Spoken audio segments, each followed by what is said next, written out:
이어룡 교수님이 많은 책을 쓰셨는데요. 몇 년 전에 생명이 자본이다라는 책을 쓰신 적이 있어요. 그래서 저는 그 책을 아주 흥미롭게 보았는데, 그 책의 한 이야기를 통하여서 돈이 들어오면서 인간을 어떻게 바꿨는지에 대한 이야기가 나와요. 아프리카 한 사막 지역의 쿵족이라고 하는 그 족속이 살고 있었다고 합니다. 4만 년이 넘는 그 시간 동안 이 쿵족속은 나무나 돌이나 뼈 같은 것을 사용해서 그들의 삶에 어떤 근간을 이루는 것들을, 도구를 잘 활용해서 써왔다고 그래요. 그리고 이제 그들의 그 부락을 이루면서 살 때에 그 막사의 구조도 이렇게 중앙을 중심으로 하여서 다 이렇게 중앙을 보는 쪽으로 막사들이 이렇게 지어져 있었다는 거예요. 그래서 이쪽에서 이렇게 볼 때 저쪽 바깥에 있는 사람들이 삶의 모습이 다 보이는 거죠. 이 중앙을 중심으로 이렇게 삥 둘러 이렇게 보니까. 그러고 또 어떤 걸 살았냐면 그 부엌이 밖에 있었다라는 겁니다. 불로 이렇게 했어야 될 테니까 막사 밖에 이렇게 있어서 무엇을 먹는지 다 뻔히 잘 알았다라는 거예요. 그래서 혹시나 큰 어떤 짐승 같은 거를 어떤 한 사람이 잡았다, 그러면 그날은 그 동네의 잔칫날이 되었다라는 거죠. 그래서 열심히 노력해서 또 합심해서 잡은 거니까 또 다 나눠가지고 한 공동체로서의 그 삶의 모습이 있었다라는 거예요. 그런데 이제 쿵족에게 시장 경제가 도입이 됐다는 거예요. 그 쿵족에. 그러면서 이제 돈이라는 가치가 이제 그들 쿵족에 들어가기 시작을 하면서 많은 것이 변화하기 시작했다라는 거예요. 그래서 이제 막사의 배치 구조도 그전에는 중앙을 향해서, 그래서 이제 상대방을 이렇게 빤히 볼 수 있는 그런 위치였는데, 이제는 그 시장 경제가 들어오면서 어떻게 됐냐면 그것이 등지는 구조가 됐다는 거예요. 앞에 사람과 이렇게 등을 지는 구조. 그리고 누가 음식을 만들어 먹는 그전에는 다 이렇게 볼 수 있었는데, 이제는 그것이 식당 장막 안으로 들어가 버렸다는 거예요. 그래서 이제 그것을 누가 무엇을 먹는지 전혀 알 수 없는 그런 구조로, 그리고 그때부터 어떤 음식 남는 거라든지 귀중품이라든지 하는 거를 보관할 수 있는 그런 박스를 다 만들기 시작했고 자물쇠를 채우기 시작했다는 거죠.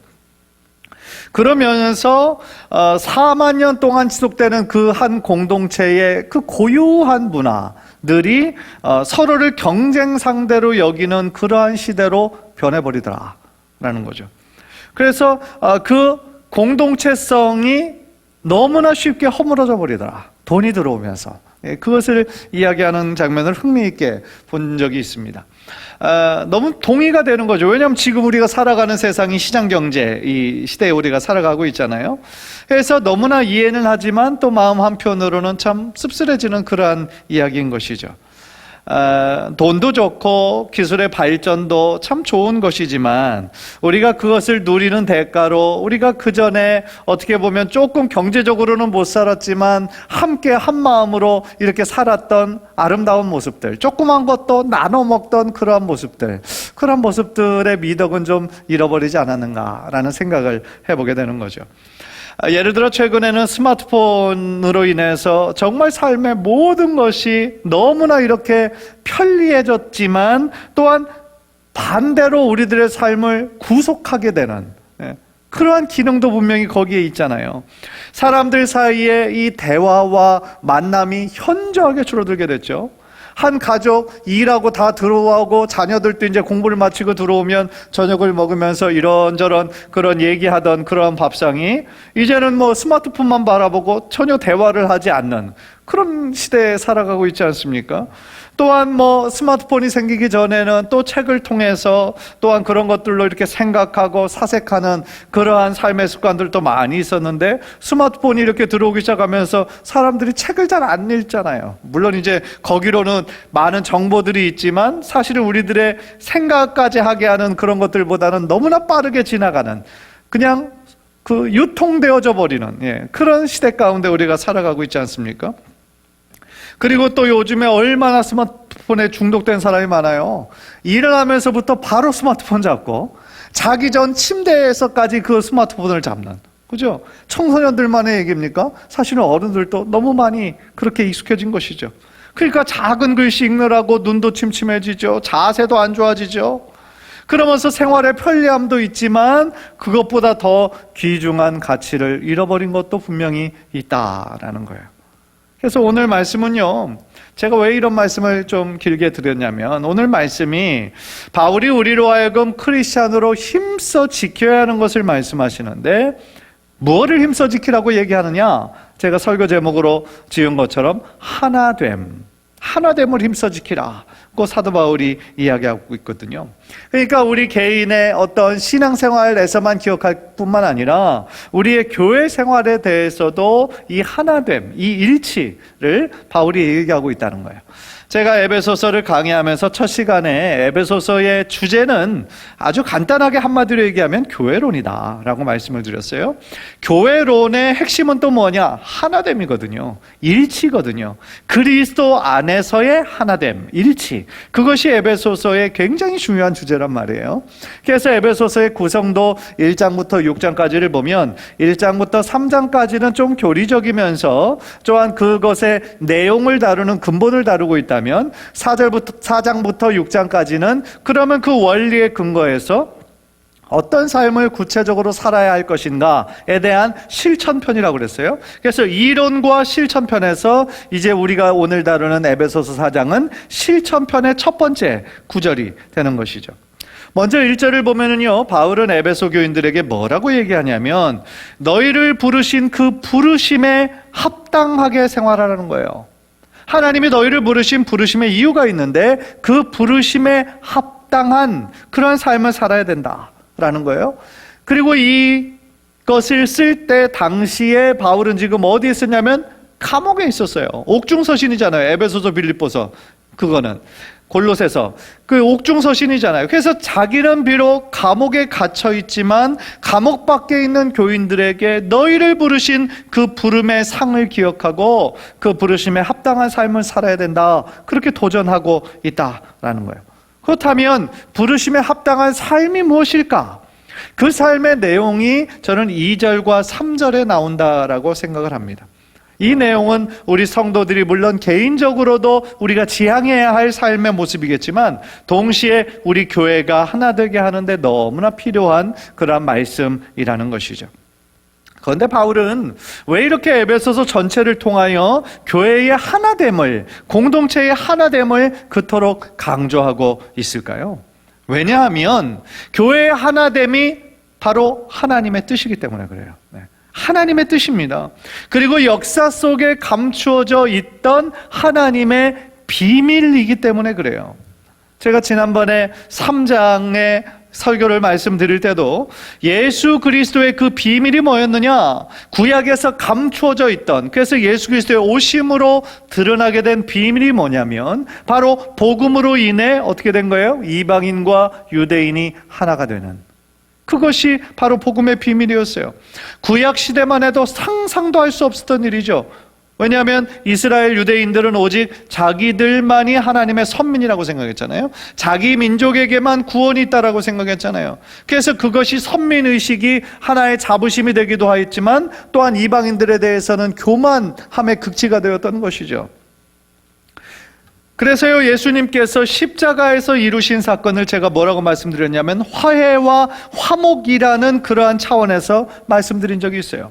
예수님의 십자가 사건이 어떤 사건이었느냐? 바로 죄와 허물로 인해 죽을 수밖에 없었던 우리들, 하나님과 전혀 관계가 없던 복음의 외인이었던 우리들을 하나님의 자녀 되게 하신, 그래서 우리들의 죄를 용서해 주시고 이제 하나님과 화목하게 하신 사건이었다. 예수 그리스도의 십자가가 곧 그 본인이 친히 화목제물이 되심으로 말미암아 죄로 인해 멀어져 있었고 가까이 갈 수 없었던 하나님과의 관계를 회복시켜 주신 사건, 그것이 바로 예수 그리스도의 십자가 사건이었죠.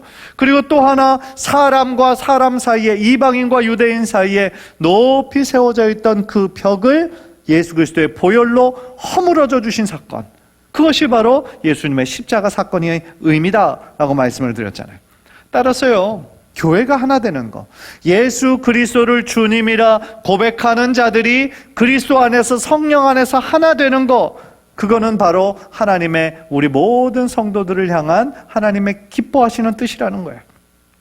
따라서 이거는 어떤 지역교회로서의 개념뿐만 아니라, 그러니까 우리가 동안이라는 이름으로 동안의 공동체, 동안교회의 하나됨만 의미하는 것이 아니라 이 지역적 교회를 넘어서 우주적 교회의 차원으로 인종을 뛰어넘어, 언어를 뛰어넘어, 성별을 뛰어넘어 예수 그리스도를 주님이라 믿는 모든 자들이 하나됨을 이루는 것, 그것이 바로 하나님의 우리를 향한 귀한 뜻이라는 것이죠. 그런데 우리가 정말 이 사실을 머리로는 알지만 실천하는 것은 참 어려워요. 한 교회가 하나 되는 것도 사실은 어렵잖아요, 그죠? 한 교회 안에 공동체원들이 한 마음과 한 생각을 지니는 것도 어려운데, 전혀 다른 교파와 교단이 다른 몇 개의 교회가 모여서 연합하는 게 쉽겠어요? 심지어 한국 교회에 수만 개, 2만 개가 좀 안 되는 그런 교회가 하나 되는 게 쉽겠어요? 어려운 일인 것이죠. 그러나 그럼에도 불구하고 우리는 예수 그리스도를 머리로 하고 예수 그리스도의 몸을 이루어 이 하나님 나라를 온전히 세워나가는 일에 우리는 더욱더 합력하고 기도하면서 힘을 모아야 될 줄 믿습니다. 그래서 오늘 말씀을 통해서요 이 하나됨을 이루기 위해서, 성령 안에서 하나됨을 이루기 위해서 우리가 또한 노력하고 또 우리들에게 필요한 덕목이 무엇일까? 제가 약 3가지 정도로 나눠서 말씀을 전하려고 그래요. 첫 번째는 무엇이냐? 바로 온유와 겸손이에요. 온유와 겸손. 2절을 보니까 모든 온유와 겸손으로 하고 그랬어요. 그러니까 모든 면에서 우리가 온유하고 겸손해야 된다라는 거예요. 우리가 왜 겸손하고 온유해야 되느냐? 그 전에 우리가 예수 그리스도 만나기 전에 어떤 존재였는지를 생각해 보면 우리가 알 수 있죠. 우리는 예수 믿기 전에 과거에 어떤 사람이었어요? 죄와 허물로 인해 죽을 수밖에 없었던 죄인이었잖아요. 그런데 하나님의 전적인 은혜로 말미암아, 하나님의 우리를 불쌍히 여기시는 긍휼하심으로 말미암아 우리가 하나님의 자녀가 되었고 구원을 받을 수 있었잖아요. 따라서 그 사실 한 가지만만 기억한다고 해도 우리는 하나님 앞에 겸손할 수밖에 없다라는 것이죠. 바울이 고백한 것처럼 나의 나된 것은 전적으로 하나님의 은혜이기 때문이다라는 것이죠. 나 같은 죄인을 구원하시기 위해서 하나님이 자신의 사랑하는 아들 독생자 예수 그리스도를 우리들에게 보내주셨어요. 그래서 십자가에서 자신의 생명까지, 자신의 모든 보혈을 다 흘리시며 마지막 남은 물 한 방울까지 우리의 죄를 씻기기 위해서 흘려주셨어요. 이 사랑, 자신의 아들의 생명과 맞바꾼 그 가치가 바로 우리들 모두에게 있다라는 것이죠. 얼마나 감사한 일입니까? 따라서 우리들의 구원의 값어치는요, 감히 돈으로 환산할 수가 없다라는 거예요. 나는 바로 예수님의 생명과 맞불 정도의 가치가 있을 정도로 하나님은 우리 한 사람 한 사람을 사랑하셨다라는 거예요. 따라서 우리는 하나님의 그 자비와 은혜를 생각할 때마다 어떨 수밖에 없어요? 겸손할 수밖에 없다라는 것이죠. 만약에 우리가 어떤 속담에 나와 있는 것처럼 개구리 올챙이적 생각 못한다라는 속담처럼 하나님의 은혜를 망각해버리고 말이죠, 하나님의 우리를 향한 그 크신 은혜를 당연한 것으로 여긴다면, 그래서 하나님 앞에 교만함을 떤다면 어떻게 되겠어요? 하나님 앞에 책망받을 수밖에 없다라는 것이죠. 따라서요, 우리가 하나님의 은혜를 아는 자들은 겸손할 수밖에 없다는 거예요. 그리고 그 겸손하고 온유한 삶이야말로 우리들의 믿음의 정말 대상이 되시고, 또한 우리들의 믿음의 본이 되시는 예수 그리스도의 삶의 모습 자체가 바로 온유하시고 겸손하신 모습이셨다라는 거예요. 마태복음 11장 29절을 보면요, 화면을 보세요. 나는 마음이 온유하고 겸손하니 나의 멍에를 메고 내게 배우라 그러셨어요. 예수님의 삶 자체가 어떤 삶이셨냐? 온유하고 겸손한 그런 삶을 사신 거예요. 온유라는 말은 거기에서 딱 느껴지는 것처럼 어떤 연약한 마음을 뜻하는 게 아니에요. 온유는 물론 부드러운 것입니다. 그런데 부드러운 것이 약한 것은 아니에요. 오히려 부드러운 것이 강한 법입니다. 또한 온유는요, 하나님의 은혜 때문에 자신의 권리를 주장하지 않는 거예요.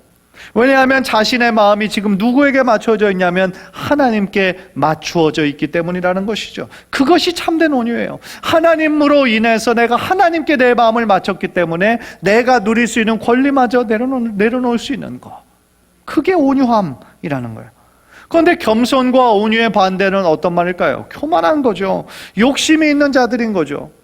공동체를 하나 되게 하는데 이것이 겸손과 온유, 예수님이 보여주신 겸손과 온유가 필요하다고 그랬어요. 그러니까 이것은 조금만 다르게 생각하면 공동체가 하나 되지 못하게 막는 사람은 어떤 종류의 사람이라는 거예요?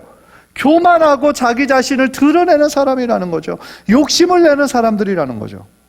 한 공동체를 이루고 있는데 다른 사람은 온유하고 겸손하게 주님의 사랑을 실천하며 나누는 삶을 사는데 한 사람은 아직 성화되지 못했어요. 여전히 자아가 강하고 욕심으로 교만함을 막 표현하고 한다면 사실은 공동체 하나 되기가 참 쉽지 않겠죠. 그런데 교회라고 해서 모두 다 신앙이 성숙한 사람들만 모이는 것은 아니잖아요. 마치 병원과 같은 많이 아프신 분들이 모이는 곳이 또한 교회이기 때문에 다양한 믿음의 성숙도를 가지신 분들이 있단 말입니다. 이제 막 예수님을 믿으신 분도 있고 아직 만나지 못한 분들도 있고 오래전에 만나서 정말 인격과 삶이 마치 주님을 보는 것처럼 정말 성화되신 분들이 있고 다양하게 있단 말입니다. 따라서 공동체 하나를 이루기 위해선 이 온유와 겸손이 필요한데요. 그런데 아직 정말 주님의 은혜를 모르고 교회는 오래 다니긴 하였지만 아직도 여전히 욕심이 있고 교만하신 분들을 위해서는 사실은 참 더 오랜 기도와 우리들의 그 참은 오래된 인내가 사실은 더욱더 필요하다라는 거죠. 제가 그 전에 부목사로 섬기던 그런 교회에서 이제 여름에 선교 비용을 이제 마련하기 위해서 바자회를 한 적이 있었어요. 우리도 여기서도 바자회 가끔 하잖아요. 그런데 이제 그 체육관이 있어가지고 집에 놔두는 물건 중에 막 안 쓰는 물건들이 있잖아요. 그래서 그냥 몇 번밖에 안 입었는데 뭐 작아지거나 혹은 뭐 자신의 그게 이제 더 이상 아니거나 해서 잘 이렇게 놔두는 것들, 뭐 여러 가지 물건, 가전제품, 이런 것들 교회 광고를 해서 그런 좋은 물품 중에 좀 이 선교비를 목적으로 바자회를 할 거니까 교회에다 좀 기증 좀 하십시오. 그래서 이제 하나하나 막 이렇게 체육관이 가득 채워지기 시작했어요. 그래서 이제 준비 딱 이제 시작하기 전에 어떤 물건들이 왔나 궁금함이 있잖아요. 제가 교회에서 또 사역을 하니까. 그래서 한번 이렇게 쭉 둘러보니까 제가 보기에도 너무 갖고 싶은 물건들이 막 많아요. 필요한 것들도 있고 다 물론 이제 한 사람이 쓴 중고건 혹은 또 박스도 뜯지 않은 것도 막 있고요. 그러니까 한편으로는 갖고 싶다 그런 마음이 들기도 하죠. 인간이니까. 그런데 이렇게 한 바퀴 뚝 둘러보는데 이미 많은 것들에 이렇게 포스트잇이 막 붙여져 있는 거예요. 알고 보니까 먼저 들어온 사람들이 자기 찜을 해놓은 거죠. 이게 자기가. 근데 그거 모습 보니까 막 얄미운 거예요. 아직 시작도 안 했잖아요. 아직 시작도 안 하고 되도록이면 사실은 좀 많은 분들이 좀 참여해서 좋은 물건 또 감사하는 마음에 정해져 있는 가격이 없으니까 자신이 그냥 자신의 마음이 허락하는 대로 좀 이렇게 내고 그것이 헌금 목적으로 선교비 목적으로 쓰려고 하는 건데 어떤 분들이 그냥 먼저 들어와서 막 붙여놓고 막 이게 한가한 거죠. 그래서 그 모습 보니까 참 이 마음이 좀 그렇더라고요. 사실은 좋은 거 싸게 하는 거 물론 우리가 살 때는 다 그렇게 하지만 교회에서 하는 행사 자체는 사실은 이것이 가치가 얼마 안 된다고 할지라도 선교를 위한 거니까 더 내면서라도 해야 될 텐데 그게 아니고 자기 욕심만 부리고 다른 사람 보기 전에 내가 먼저 이렇게 사야지 그런 분들이 있는 거 보니까 이게 참 공동체 안에서도 정말 다양한 사람들이 있구나. 그때 그거 느낀 적이 있어요. 아까도 말씀드렸던 것처럼 우리가 예수님의 은혜를 깊이 깨닫게 되면 정말 그 진리의 복음이 나의 모습을 자꾸 보여주게 되죠. 그래서 하나님 앞에서 나의 욕심과 나의 교만의 모습을 내려놓게 되는 것인데 또한 자신이 얼마나 욕심을 부렸는지 깨닫는 것인데 사실은 그러지 못한 분들의 모습을 보면서 참 안타까웠던 적이 있습니다. 간절히 바라기는 저와 또한 여러분 모든 성도들의 모습 가운데 정말 예수님의 모습처럼 온유하고 겸손한 모습으로 점점 더 성화되어져 가는 우리 성도님들 되시기를 주님의 이름으로 간절히 축원합니다. 그래서 우리가 이 공동체 안뿐만 아니라 우리가 이 세상에서 주님을 믿지 않는 불신자들과 어울려 살아갈 때도 역시나 겸손과 온유함으로 우리의 삶을 실천할 때에 나의 그런 온유와 겸손의 삶을 통하여 나의 삶이 예수님의 그 사랑을 전할 수 있는 축복의 통로가 될 것이고, 또한 우리 교회 공동체가 하나님의 기쁨이 되는 아름다운 축복의 공동체로 변화될 줄 믿습니다.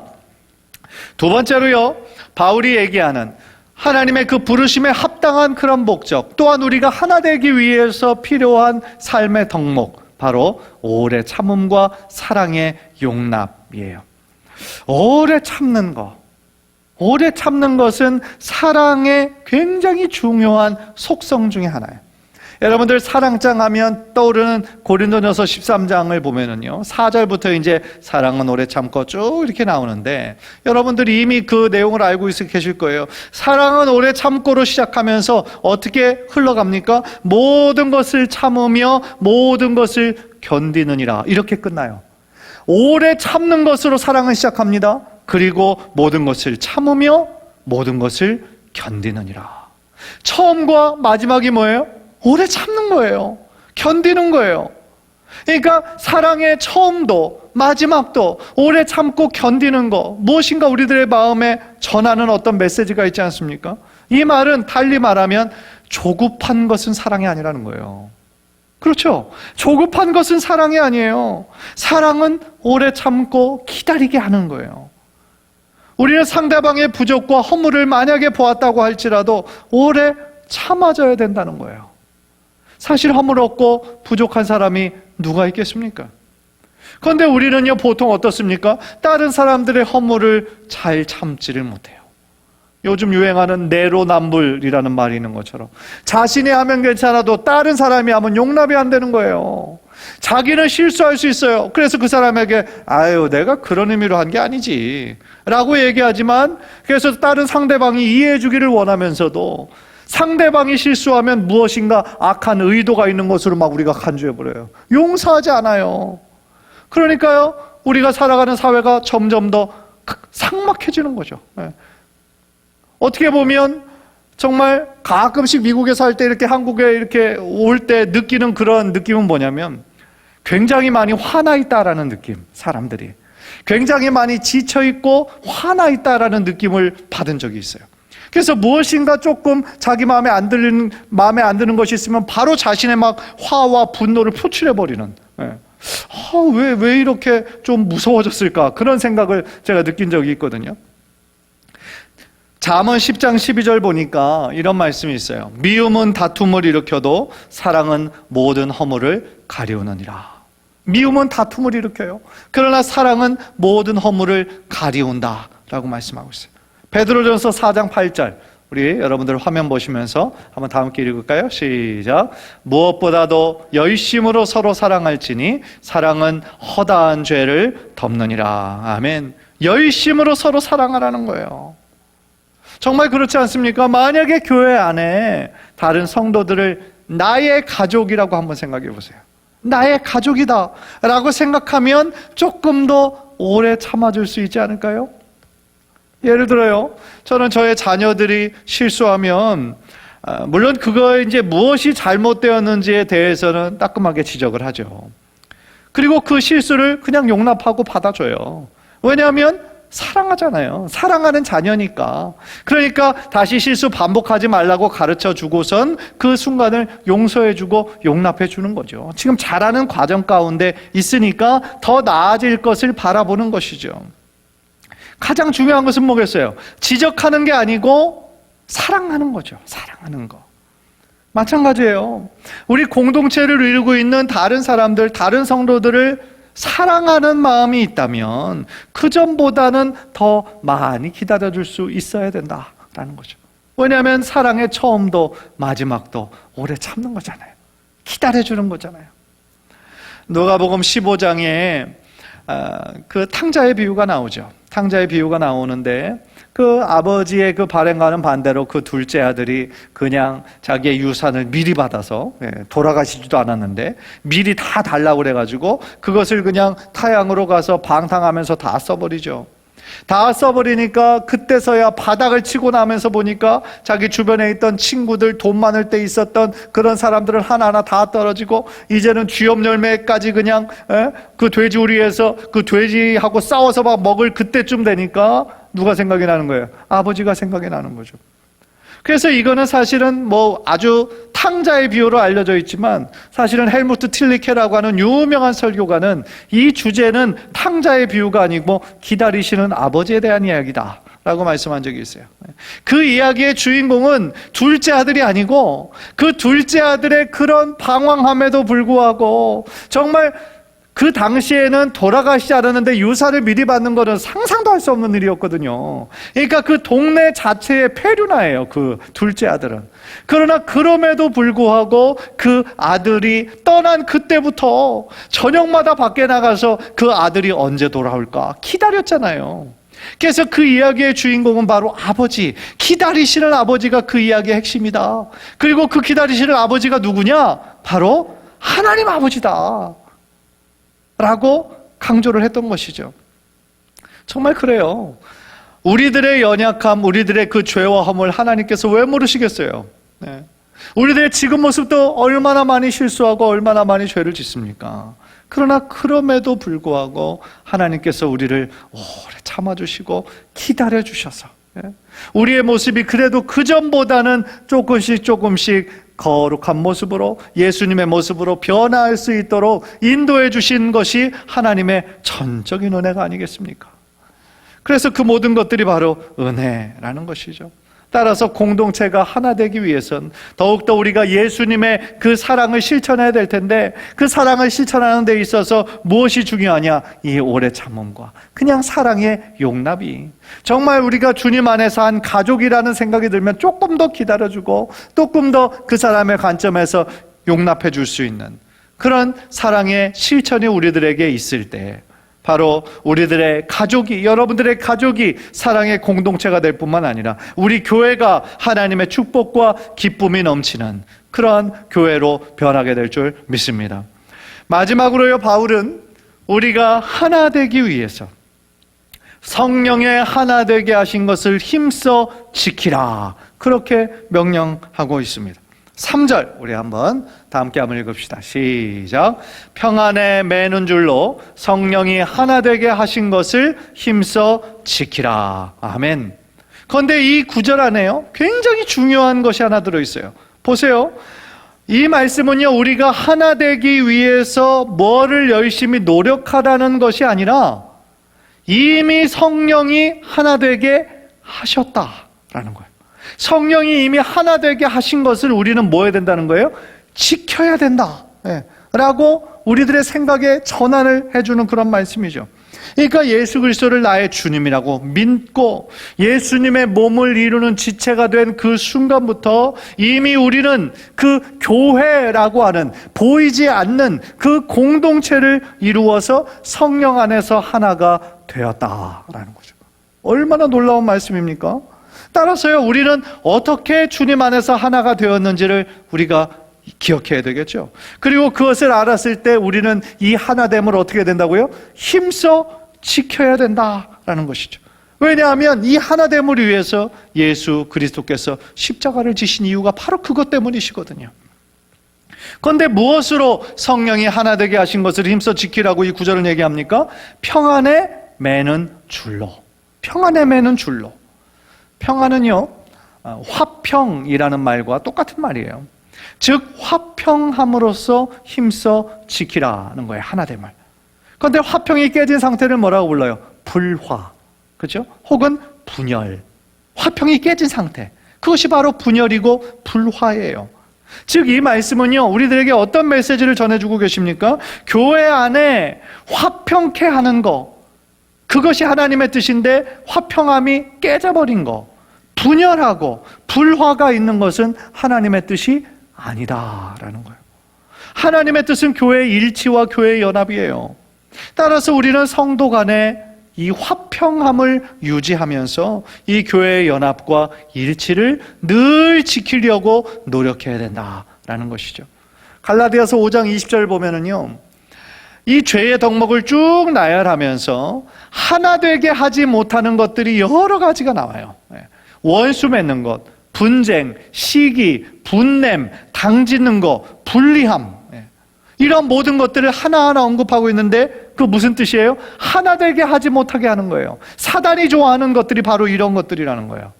그런데 한번 적용해 보십시오.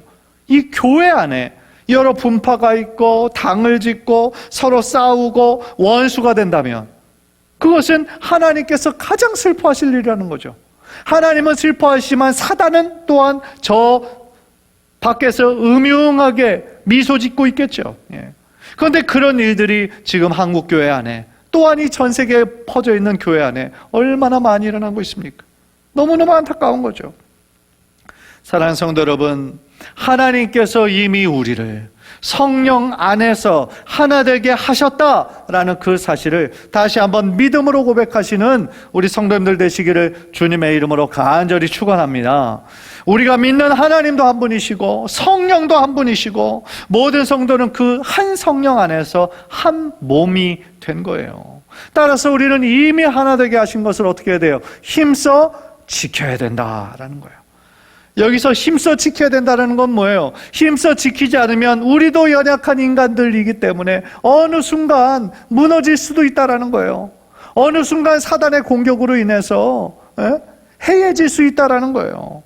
따라서 우리는 이 성령이 정말 예수 그리스도의 십자가로 하나 되게 하신 이것을 우리들의 생명을 다해 지키고 중보하면서 예수 그리스도의 보혈의 능력으로 우리 교회를 덮어주시고 우리 성도들 한 사람 한 사람의 마음을 지켜달라고 우리는 간절히 기도해야 된다라는 거예요.